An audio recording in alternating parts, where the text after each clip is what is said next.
Dear students, now we have to see the next topic, 5th chapter, monetary economics பார்க்க போகிறோம். அதுக்கு முன்னாடி first 4 சாப்டரை கொஞ்சம் ரீகால் பண்ணலாம். ஃபர்ஸ்ட்டு சாப்டர் வந்து introduction to macro economics. Okay, next chapter what are the importance go for macro economics and index of macro economics பார்த்துருப்பீங்க. Next lesson வந்து national income, அதாவது தேசிய வருமானம்னா என்ன, how to measure the national income, what are the importance of national income பற்றி பார்த்துருப்பீங்க. Next third சாப்டரில் theories of employments and income பற்றி பார்த்தோம், அதாவது வேலைவாய்ப்பு மற்றும் வருமானம் பற்றிய நிறைய கோட்பாடுகள் பார்த்துருப்போம். Next chapter fourth chapter consumption investment function பார்த்தோம். இந்த 4 சாப்டரும் ஓரளவுக்கு உங்களுக்கு மைண்டில் இருக்கும்னு நினைக்கிறேன். அடுத்து மானிட்டரி எக்கனாமிக்ஸ், அதாவது பணவியல் பொருளியல் அப்படின்னு தமிழில் சொல்லுவாங்க. இதில் மில்டன் ட்ரீட்மெண்ட் என்ன சொல்லியிருக்காரு அப்படின்னா, inflation is taxation without legislation, அதாவது பணவீக்கம் அப்படிங்கிறது சட்டப்பூர்வமற்ற வரி விதிப்பு அப்படின்னு சொல்கிறாரு. அதாவது வரி விதிப்பு அப்படின்னா பணவீக்கம் அப்படின்னா பொருளோட விலை உயர்வதை தான் குறிக்குது. ஸோ மில்டன் ஃப்ரீட்மேன் என்ன சொல்கிறார் அப்படின்னா, inflation is taxation without legislation. Okay, next இதோட இன்ட்ரடக்ஷன் வந்து monetary economics is a branch of economics that provides a framework for analyzing money and its functions. அதாவது பணவியல் பொருளியல் அப்படிங்கிறது பொருளாதாரத்துடைய ஒரு முக்கிய பார்ட்டாக இருக்குதுன்னு சொல்கிறாங்க. ஏன் அப்படின்னா மணிக்காக ஒரு தனியான ஃப்ரேம் ஒன்று ஒர்க் பண்ணியிருக்காங்க. ஸோ பணத்தோட பரிவர்த்தனை எப்படி இருக்கும், அதாவது functions, medium of exchange, store of value, unit of account, இதெல்லாம் பற்றி படிக்கிறது தான், ஸ்டடி பண்ணுறது தான் monetary economics. Okay, it examines the efforts of the monetary systems, அதாவது பணத்தை நிர்ணயிக்கக்கூடிய முறை, அதில் உள்ளடக்கக்கூடிய அமைப்புகள் என்னென்ன அப்படிங்கிறத பற்றி படிக்கிறது தான் மானிட்டரி எக்கனாமிக்ஸ். மணி அப்படின்னா என்ன அப்படின்னா மீனிங், அதாவது இது வரைக்கும் நம்ம பணம், காயின் அப்படின்னா என்ன, இது எப்படி முதல்ல நம்ம இன்வென்ஷன் பண்ணோம், எப்படி பணம்ங்கிற ஒரு பொருள் உருவாச்சு அப்படிங்கிறத பற்றி நம்ம பார்க்க போகிறோம். So first one is what is the meaning of money. Money is anything that is generally accepted as payment for goods and services and repayment of debts and the serves as a medium of exchange. அதாவது எல்லோராலும் ஏற்றுக்கொள்ளக்கூடிய ஒரு விஷயம் எது, okay, அது ஒரு இடையீட்டு கருவியாக இருக்கணும், அதாவது மீடியம் ஆஃப் எக்ஸ்சேஞ்ச் அப்படின்னு சொல்கிறாங்க. ஸோ அது வந்து ஒரு பரிமாற்றம் பண்ணிக்கலாம் அப்படின்னு சொல்லி அர்த்தம். ஸோ எல்லாராலும் ஏற்றுக்கொள்ளப்பட்ட ஒரு கருவி மணி அப்படிங்கிறது, ஒரு கருவின்னு சொல்கிறது, ஒரு இன்ஸ்ட்ருமெண்ட் அப்படிங்கிறது. நெக்ஸ்ட்டு பார்த்திங்கன்னா, a medium of exchange is anything that the widely accepted as the meaning of payment, means of payment, அதாவது தயக்கமின்றி எல்லோராலும் மேற்கொள்ளப்படுவது பொது இடையீட்டு கருவி அப்படின்னு சொல்லியிருக்காங்க. The important credit as increase in all the countries of the world, இந்த உலகத்தில் உள்ள எல்லா நாடுகளாலும் ஏற்றுக்கொள்ளப்படுகிறது. இது பணத்தினுடைய முக்கியத்துவம், அதாவது கடனுடைய முக்கியத்துவம் வந்து இப்போ ரீசண்டாக வந்து பெருகி இருக்குது அப்படின்னு சொல்கிறாங்க. ஓகே, அதாவது கடன் வாங்குறது, இன்வெஸ்ட் பண்ணுறது, இதெல்லாம் வந்து இப்போ கடந்த காலத்தில் வந்துட்டு நிறைய வந்து இன்க்ரீஸ் ஆகிருக்கு அப்படின்னு சொல்கிறாங்க. ஸோ செக் யூஸ் பண்ணுறது, பில்ஸ் எக்ஸ்சேஞ்ச் பண்ணுறது, இதெல்லாம் பெருமளவில் பயன்படுத்தப்பட்டு வருகிறதுன்னு சொல்கிறாங்க. இப்போ நம்ம பயன்படுத்துகிறது, அதாவது நம்ம மோடி கவர்மெண்ட்டில் என்ன பார்க்குறோம் அப்படின்னா கேஷ்லெஸ், அதாவது மணி ட்ரான்ஸ்ஃபர் அப்படின்னு சொல்லிட்டு. அது என்ன கேஷ்லெஸ் அப்படின்னா, நீங்கள் எங்கேயுமே என்ன பண்ணோம் அப்படின்னா கார்டை அந்த என்ன செய்யலாம், யூஸ் பண்ணி எடுத்துக்கலாம்.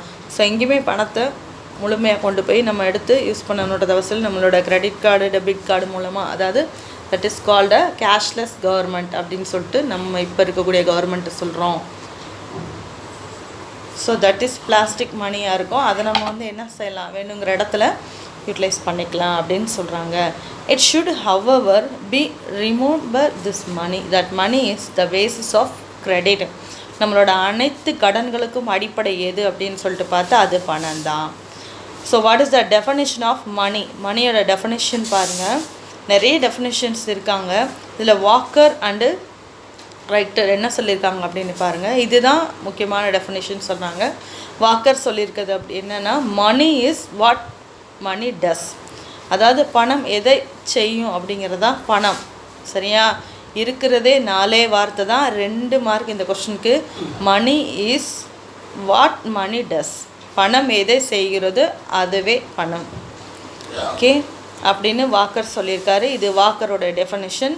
க்ரௌத்தர் என்ன சொல்லியிருக்காரு அப்படின்னா, money can be anything that is generally acceptable as a means of exchange and that the same time acts as a measure and the store of value. அதாவது பணம் அப்படிங்கிறது எப்படி இருக்கும்னா, ஒரு மீனிங் ஆஃப் எக்ஸ்சேஞ்சாக இருக்கும். நம்ம பணத்தை கொடுத்து எதை வேணாலும் வாங்கக்கூடியதாக இருக்கும். At the same time measurement, அதாவது ஒரு பொருளினுடைய மதிப்பை நம்ம எதனால் மெஷர் பண்ணுறோம் அப்படின்னா பணத்தை வச்சு தான் நம்ம மெஷர் பண்ணுவோம். நெக்ஸ்ட்டு பார்த்தீங்கன்னா ஸ்டோர் ஆஃப் வேல்யூ. அது அடுத்து க்ரௌத்தருடைய டெஃபினேஷன் 1 வாக்கர். ஓகே 2 டெஃபினேஷனை பார்த்தோம். ஸ்டூடெண்ட்ஸ் இப்போ கொஸ்டின் என்ன கேட்குறாங்க அப்படின்னா, டிஃபைன் மணி அப்படின்னு கேட்டாங்கன்னா நீங்கள் இந்த 2ல் எதை வேணாலும் எழுதலாம். ஆனால் பர்டிகுலராக எக்கனாமிக்ஸோட நேமை கேட்டு இப்போ வாக்கருடைய டெஃபினேஷன் அப்படின்னா வாக்கரோட தான் எழுதணும். க்ரௌத்தருடைய டெஃபினேஷன் கேட்டாங்கன்னா க்ரௌத்தருடைய டெஃபினேஷன் தான் எழுதணும். ஓகே ஸோ ஜென்ரல் டெஃபினேஷன் நீங்கள் எழுதக்கூடாது. ஸோ வாக்கர் என்ன சொல்லியிருக்காரு, க்ரௌத்தர் என்ன சொல்லியிருக்காருன்ற டெஃபினேஷனை படிச்சுக்கோங்க. எவல்யூஷன் ஆஃப் மணி, பணத்தினுடைய பரிணாம வளர்ச்சி எப்படி இருந்தது, மணிங்கிறது எப்படி உருவாச்சு அப்படின்னு சொல்லிட்டு பார்க்க போகிறோம். ஃபர்ஸ்ட் ஒன் பாருங்கள், நம்ம மணியை கண்டுபிடிக்கிறதுக்கு முன்னாடி நம்ம என்ன மெத்தடை யூஸ் பண்ணோம் அப்படின்னு சொல்லிட்டு பார்த்தா, அதாவது ட்ரேடுக்காக பார்ட்டர் சிஸ்டம் பயன்படுத்துகிறோம். So what is the meaning of barter system? The introduction of money as a medium of exchange was one of the greatest invention of mankind. மனிதன் கண்டுபிடிச்சதுலேயே மிக முக்கியமான ஒரு கருவி என்ன அப்படின்னு சொல்லிட்டு பார்த்தோன்னா பணம். So before money was invented, exchange took place by barter. So money கண்டுபிடிக்கிறதுக்கு முன்னாடி எக்ஸ்சேஞ்ச் எப்படி நடந்துட்டு இருந்துச்சு அப்படின்னா பண்டமாற்று முறையில் நடந்துக்கிட்டு இருந்துச்சு. That is commodities and services were directly exchange for other countries and services. அதாவது பண்டமாற்று முறை அப்படின்னா நம்ம கிளாஸ்லேயே நிறைய நீங்கள் பார்த்துருப்பீங்க. Barter system means exchange of goods அப்படின்னு சொல்கிறோம். அதுக்கு பேர் தான் பண்டமாற்று முறை அப்படின்னு சொல்லுவாங்க. Okay barter system means exchange of goods. சரியா? பண்டங்களே, நமக்கு தேவையான பண்டங்களை மற்றவங்கள்ட்ட இருந்தோம், மற்றவங்களுக்கு தேவையான பண்டங்களை நாம் அவர்களுக்கு கொடுப்பது தான் பண்டமாற்று முறை, அதாவது பார்ட்டர் சிஸ்டம். ஸோ இந்த பண்டமாற்று முறை நல்லா தானே இருக்குது. நமக்கு தேவையானது அவங்ககிட்டையும் அவங்களுக்கு தேவையானது நம்மக்கிட்டேருந்து வாங்கிக்கிறோம்ல. இதுக்கு இடையில் ஏன் பணம்ன்ற ஒன்று வந்துச்சுன்னு சொன்னால் இது ஃபெயிலியராக இருக்குது. ஏன் ஃபெயிலியர் ஆச்சு அப்படின்னு சொன்னால் அந்த பொருளினுடைய வேல்யூ. ஓகே ஸோ அதை தான் சொல்ல வராங்க. had to face a number of difficulties. சரிங்களா? surplus goods were exchanged for money which in turn was exchanged for other needed goods. அதாவது நமக்கு தேவையான பொருள் அவங்ககிட்ட இருக்கும், பட் அவங்கக்கிட்ட இருக்க பொருள் நம்மளுக்கு தேவை இல்லாமல் இருக்கும். அதனால என்ன ஆகுது அப்படின்னா நம்ம எக்ஸ்சேஞ்ச் அங்கே என்ன ஆகும்னா ஃபெயிலியர் ஆகும். ஸோ 2 பேருக்கும் தேவையான பொருள் 2 பேர்கிட்ட இருந்துச்சுன்னு சொன்னால் 2 பேர் எக்ஸ்சேஞ்ச் செஞ்சுக்கலாம். ஸோ அந்த இடத்துல பார்ட்டர் சிஸ்டம் சக்ஸஸ் ஆகும். ஸோ அப்படி இல்லாத பட்சத்தில் நம்மளுக்கு தேவையான பொருள் அவங்ககிட்ட இருக்குது, ஆனால் நம்மக்கிட்ட இருக்கிறது அவங்களுக்கு தேவையில்லை அப்படின்னா அந்த பார்ட்டர் சிஸ்டம் அந்த இடத்துல ஃபெயிலியர் ஆகுது. So we have to face the so many difficulties. So இந்த சமயத்தில் தான் பணம்ங்கிற ஒன்று கண்டுபிடிக்கப்பட்டுச்சு. ஸோ இது மக்கள் அனைவராலும் ஏற்றுக்கொள்ளக்கூடிய ஒரு இன்ஸ்ட்ருமெண்ட்டாகவும் இருக்குது. ஸோ இதில் என்னென்ன குட்ஸ் நம்ம எக்ஸ்சேஞ்ச் பண்ணிகிட்டு இருந்தோம் அப்படின்னு சொன்னால் ஃபர் அப்படின்னா ரோமம்னு சொல்லுவோம், விலங்கு அனிமல்ஸுடைய ஸ்கின்னு அப்படின்னு சொல்கிறோம். Skin, salt, rice, wheat, weapons extra. So commonly used as money அப்படின்னு சொல்லிட்டு சொல்கிறாங்க. ஸோ இதெல்லாமே பணமாகவே பாவித்து எல்லோரும் என்ன பண்ணிக்கிட்டோம், எக்ஸ்சேஞ்ச் பண்ணிக்கிட்டோம். ஸோ கீழே இருக்க டயக்ராம் பாருங்கள். ஒருத்தவங்கள்ட்ட பனானா இருக்குது, ஒருத்தவங்கள்ட்ட ஆப்பிள் இருக்குது. ஸோ 2 பேருக்கு தேவையானதை எக்ஸ்சேஞ்ச் பண்ணிவிட்டு நீங்கள் ஆப்பிளையும் பனானாவையும் எக்ஸ்சேஞ்ச் பண்ணிக்கலாம். This is called a barter system. இது ஃபெயிலியர் ஆனதற்கு காரணம் என்ன அப்படின்னா வேல்யூ. சரி, அது மட்டும் இல்லாமல் நம்மளுக்கு தேவையில்லாத ஒரு பொருள் இருக்கும்போது அந்த இடத்துல எக்ஸ்சேஞ்ச் என்ன ஆயிடுது, ஃபெயிலியர் ஆயிடுது. ஸோ இதை ஓவர் கம் பண்ணுறதுக்காக கண்டுபிடிக்கப்பட்ட ஒரு கருவி தான் என்னன்னு சொல்கிறோம், மணி, அதாவது பணம். சரியா? மேன்கைண்டோட மிகப்பெரிய இன்வென்ஷன் என்னன்னு பார்த்தீங்கன்னா இந்த மணி தான். இந்த பார்ட்டர் சிஸ்டம் எங்கெல்லாம் பயன்படுத்திட்டுறாங்க அப்படின்னு சொல்லிட்டு பார்த்தோன்னா பிஃபோர் கிறிஸ்ட், அதாவது பிஃபோர் கிறிஸ்ட் 6000 பிசிக்கு முன்னாடி இருந்தே கண்டுபிடிக்கப்படுச்சு. So the barter system was introduced by Mesopotamia tribes. மெசபடோமிய மக்கள் வந்து முதல்ல பயன்படுத்திட்டு இருந்திருக்காங்க. நெக்ஸ்ட்டு போர்ஷன் ஷியர்ஸ் அடாப்டட், அதாவது கடல் கடந்து இருந்த மக்கள் வந்து நம்மக்கிட்ட இருந்த பொருளை அவங்ககிட்ட இருந்த பொருளை நம்மளும் எக்ஸ்சேஞ்ச் பண்ணிக்கிட்டோம். அடுத்து பாபிலோன்ஸ் அப்படிங்கிறவங்களும் வந்துட்டு பண்டமாற்று முறை வந்துட்டு ரொம்ப பெரிய அளவில் பண்ணியிருக்கிறாங்க அப்படின்னு சொல்கிறாங்க. ஸோ இது வரைக்கும் நம்ம what is monetary economy, what is money, what are the definition பார்த்தோம். நெக்ஸ்ட்டு எவல்யூஷன் ஆஃப் மணி பார்த்தோம். அதாவது பணத்தினுடைய பரிணாம வளர்ச்சி எங்கே ஸ்டார்ட் ஆச்சு அப்படிங்கிறத பார்த்துருக்கோம். இதில் மிகப்பெரிய விஷயம் என்ன அப்படின்னு சொல்லிட்டு பார்த்தோன்னா the most important barter system. Next why partner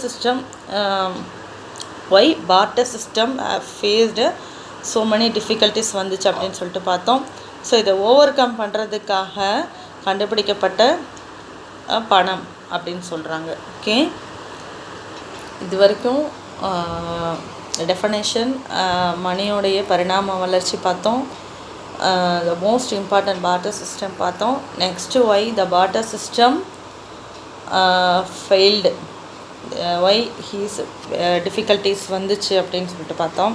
so இதை ஓவர் கம் பண்ணுறதுக்காக கண்டுபிடிக்கப்பட்ட ஒரு மிகப்பெரிய கண்டுபிடிப்பு பணம் அப்படிங்கிறத பார்த்தோம். ஸோ இது வரைக்கும் பார்த்துருக்கோம். நெக்ஸ்ட் கிளாஸில் இந்த மணி என்னென்ன மாதிரியான விதங்களில் பரிணாம வளர்ச்சி அடைஞ்சிச்சு அப்படின்னு பார்ப்போம். ஃபஸ்ட்டு காயின், ரூபாய் நோட்டுகளை பயன்படுத்தினாங்களா, அடுத்து மெட்டாலிக் ஸ்டாண்டர்டை கண்டுபிடிச்சாங்களா அப்படிங்கிறத பார்க்கலாம். தேங்க்யூ.